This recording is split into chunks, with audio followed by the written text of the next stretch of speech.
Nesse vídeo, você irá entender o que ocorre no mundo espiritual quando oramos e quando jejuamos. Assista a esse vídeo até o final, pois ele traz uma revelação poderosa que pode mudar sua vida, se você aplicar o que falaremos aqui. As pessoas nem imaginam que há uma relação entre o que fazemos com o corpo físico e o que ocorre no mundo espiritual. Mas a Bíblia nos dá esse entendimento em diversas passagens. E deixa claro que há sim uma relação entre o físico e o espiritual. Para entendermos essa relação, iremos focar nesse vídeo em duas passagens principais que mostram de forma nítida essa incrível relação do físico e do espiritual em nossas vidas. No vídeo de hoje, o que ocorre no mundo espiritual quando jejuamos e oramos. Em Êxodo capítulo 17 e versículo 8 a 11, diz: Então veio Amaleque e pelejou contra Israel em Refidim. Por isso disse Moisés a Josué: Escolha homens e saia, lute contra Amaleque. Amanhã eu estarei sobre o cume do outeiro, e a vara de Deus estará na minha mão. E fez Josué como Moisés lhe dissera, lutando contra Amaleque. Mas Moisés, Arão e Ur subiram ao cume do outeiro. E acontecia que quando Moisés levantava a sua mão, Israel prevalecia. Mas quando ele abaixava a sua mão, Amaleque prevalecia. Porém as mãos de Moisés eram pesadas. Por isso tomaram uma pedra, e a puseram debaixo dele, para assentar-se sobre ela.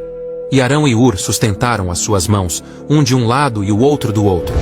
Assim ficaram as suas mãos firmes, até que o sol se pôs. E assim, Josué desfez a Amaleque e a seu povo, ao fio da espada. Nessa passagem, Moisés vai junto com Josué para a batalha contra os amalequitas. Porém, enquanto Josué e os soldados de Israel lutavam no vale, Moisés estava posicionado sobre o monte com suas mãos erguidas para o céu, como vimos no versículo 11. E acontecia que, quando Moisés levantava a sua mão, Israel prevalecia. Mas quando ele abaixava a sua mão, Amaleque prevalecia. Houve um momento em que Moisés não aguentava mais ficar com as mãos erguidas, pois a batalha durou muitas horas, e Moisés teve que contar com o apoio de Arão e de Ur para sustentar suas mãos em direção aos céus. Pois esse ato era determinante para a vitória, ou a derrota de Israel. Isso nos mostra que esse ato físico de Moisés fazia com que o sobrenatural de Deus agisse naquela batalha, fazendo com que o povo de Israel estivesse ganhando a batalha no mundo invisível por conta das mãos erguidas de Moisés em direção aos céus. Você pode pensar: bom, se Deus vai vencer a batalha, ele simplesmente pode estalar os dedos e acabar com tudo. Mas nesta passagem, Deus nos mostra que para haver a ação de Deus em nossas vidas, primeiro nós temos que fazer a nossa parte aqui na terra, para que então, Deus faça a parte dele nos céus. Logo, Deus começa a agir quando nós terminamos de fazer a nossa parte aqui na terra. Nessa história, a parte de Moisés era estar no monte com as mãos erguidas em oração durante toda a batalha, e Deus só fazia o povo de Israel ganhar enquanto Moisés cumpria a parte dele. Esse ato simbolizava uma troca de conexão de Deus para seu povo, como uma conexão de internet. Se o sinal cai, a internet para de funcionar. Então devemos estar sempre com as mãos erguidas em direção a Deus, isto é, devemos estar sempre conectados com a fonte que vem do alto. O problema é que muitos cristãos, devido à duração das lutas, acabam cansando e abaixam as mãos, e param de orar. Logo, a conexão é cortada e o mal prevalece. Então jamais pare de orar. Nunca abaixe as suas mãos, independente da batalha que você esteja passando, pois, em breve, Deus irá te dar a vitória. Podemos entender que de alguma forma existe uma conexão entre o que fazemos fisicamente e o que acontece espiritualmente. O que fazemos aqui com nosso corpo físico faz a diferença do que acontece no mundo espiritual. Outro ponto importante é que Moisés em nenhum momento duvidou ou questionou a Deus. Simplesmente obedeceu sem duvidar. Quantas vezes Deus já te deu a direção do que fazer aqui na terra e você não obedeceu ou duvidou? Quantas vezes Deus já pediu para você largar aquele emprego, ou aquela pessoa, ou aquele costume que te faz mal, e você não obedece por não acreditar que Deus irá te sustentar? Não questione quando Deus lhe disser para fazer algo fisicamente. Ele disse para levantar as mãos. Então não fique aí discutindo com Deus, dizendo: eu não tenho como fazer isso. A verdade é que a obediência física traz libertação espiritual. E como saber quando Deus está falando com a gente? Simples.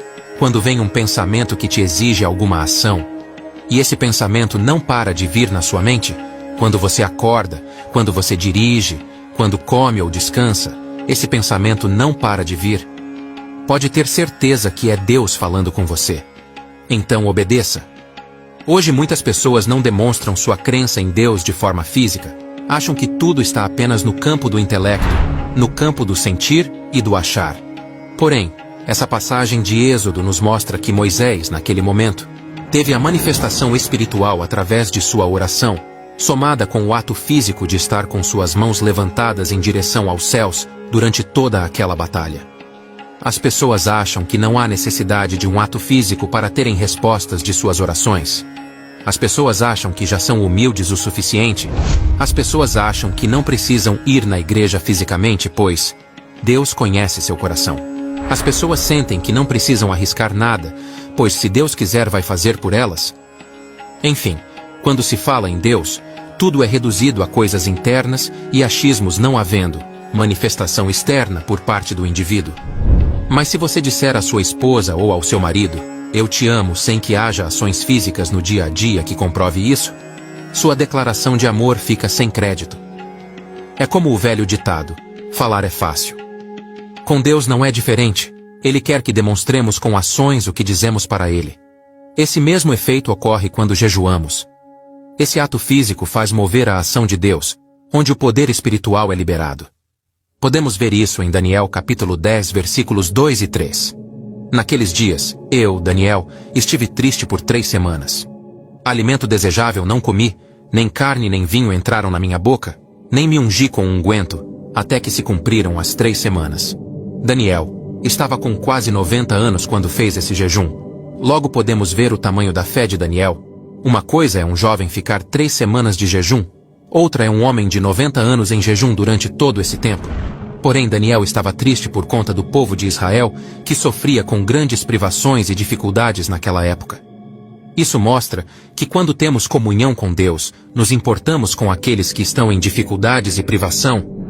Daniel morava no palácio da Babilônia, tinha um cargo nesse reino, porém estava em luto devido a seu povo estar sofrendo.